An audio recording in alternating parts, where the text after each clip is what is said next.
Es ist unmöglich. Die Amerikaner rücken zu schnell vor. Die Nachschubwege sollten längst zusammengebrochen sein. August 23, 1944. Western France. General Dwight D. Eisenhower's headquarters. The Supreme Allied Commander reviewed reports from the rapidly advancing Third Army. The Americans had raced across Normandy, covering nearly 400 miles in less than a month, and the German High Command assumed their advance would stall. Supply lines, they reasoned, could never keep pace with such speed. Patton's armored columns were outrunning their fuel, ammunition, and rations. By every calculation known to German generals, the Third Army was on the brink of paralysis. But Eisenhower knew something his adversaries did not. An audacious logistics operation was already in motion. Over 6,000 trucks, loaded with 12,500 tons of vital supplies each day, were rolling eastward in a carefully orchestrated 24-hour effort. This was the Red Ball Express, a military supply line so unprecedented that it defied every principle of conventional warfare. From Paris to the front lines near Metz, convoys of GMC CCJW deuce-and-a-half trucks traveled without pause. Drivers, mostly African-American soldiers serving in a still segregated army, operated in shifts of 20 hours or more. They navigated destroyed roads, bombed bridges, and enemy fire, yet the operation never slowed. Each vehicle carried fuel, ammunition, food, or medical supplies. The Germans could scarcely believe their eyes.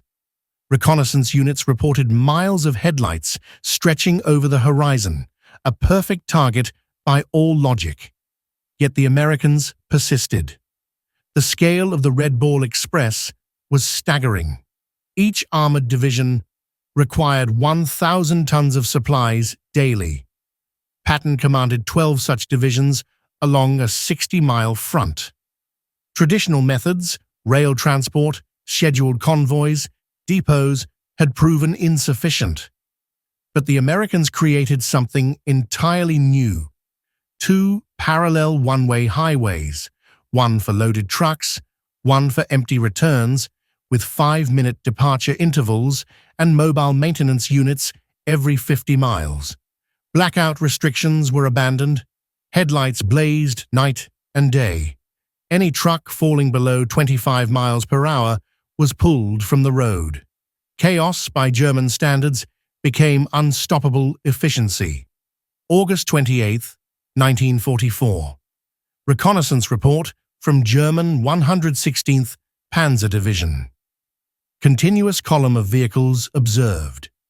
Estimate 1,000 per hour. They operate openly, without camouflage or dispersion. This is not military science. It is industrial force applied to warfare. The Germans could not comprehend it. Where they conserved vehicles, Americans assumed breakdowns and planned for them. Where they rationed fuel, Americans delivered it in excess.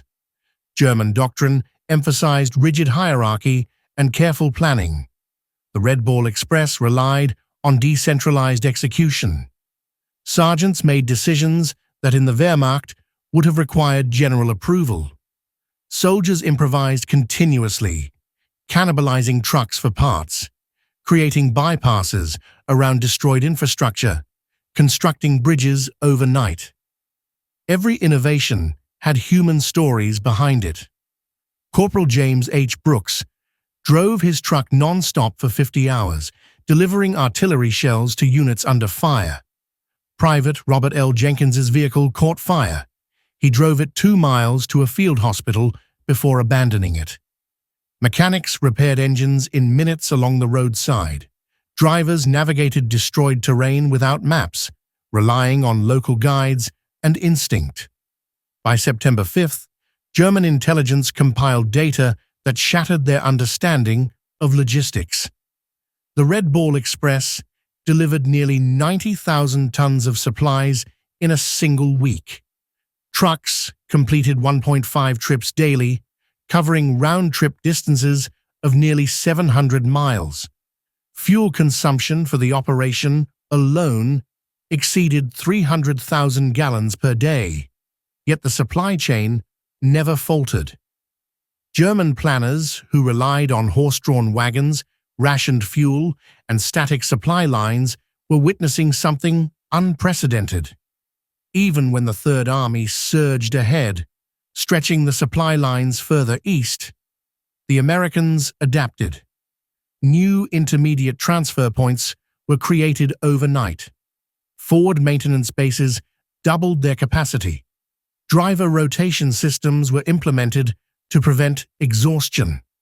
When the Red Ball route became congested, drivers carved alternate paths through farmland and forest, commandeered civilian vehicles, and pressed captured German trucks into service.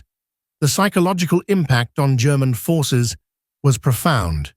Soldiers could hear the continuous hum of engines through the night, a mechanical drumbeat signaling inexorable supply and unstoppable advance. Propaganda had claimed Americans were soft and mechanically dependent. The truth was the opposite. They drove themselves harder than any German soldier had ever endured, yet did so with determination and esprit de corps. The African-American drivers, operating in a segregated army, were rewriting history with every mile. Denied access to facilities and combat roles, they were nonetheless keeping Patton's armored columns moving, proving their capability beyond the prejudices of both Nazi ideology and American segregation. Their efforts would contribute directly to post-war integration and redefine the role of African Americans in the military. By October 1944, the operation's sheer efficiency allowed the Allies to transition supply priorities from trucks to rail. Yet the legacy of the Red Ball Express endured. In 82 days of operation, over 400,000 tons of supplies were delivered, totaling 222 million ton-miles. The average daily fleet consisted of nearly 6,000 trucks, with 23,000 drivers employed in rotation. Fuel consumption totaled 57 million gallons. Vehicles destroyed exceeded 5,000, yet the operation never slowed. It shortened the war in Western Europe by an estimated 6 months and demonstrated that logistics, not tactics alone, determined the outcome of modern warfare. Captured German generals reflected in disbelief. Field Marshal Model observed that the Americans had created a supply system so vast, so adaptable, that no tactical maneuver could disrupt it.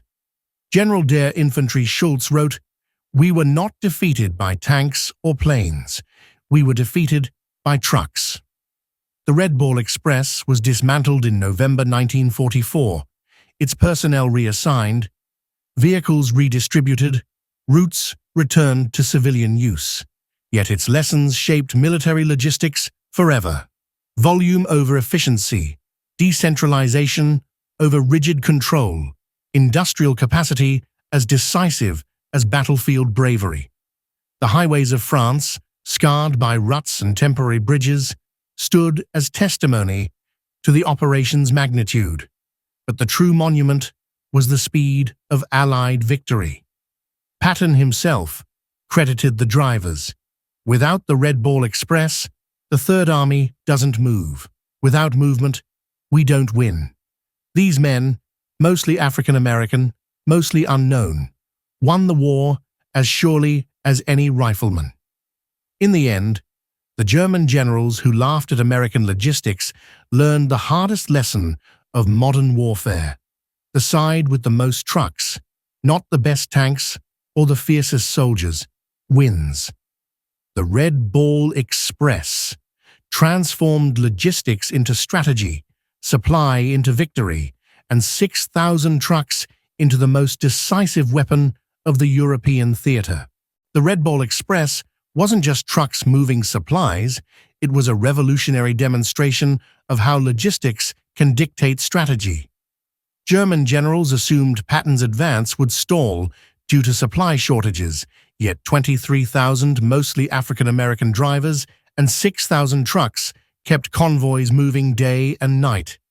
Through harsh conditions, mechanical failures, and constant improvisation, these drivers delivered millions of tons of fuel, ammunition, and rations, enabling the Third Army to advance faster than German forces could react, liberate Paris, and push toward Germany.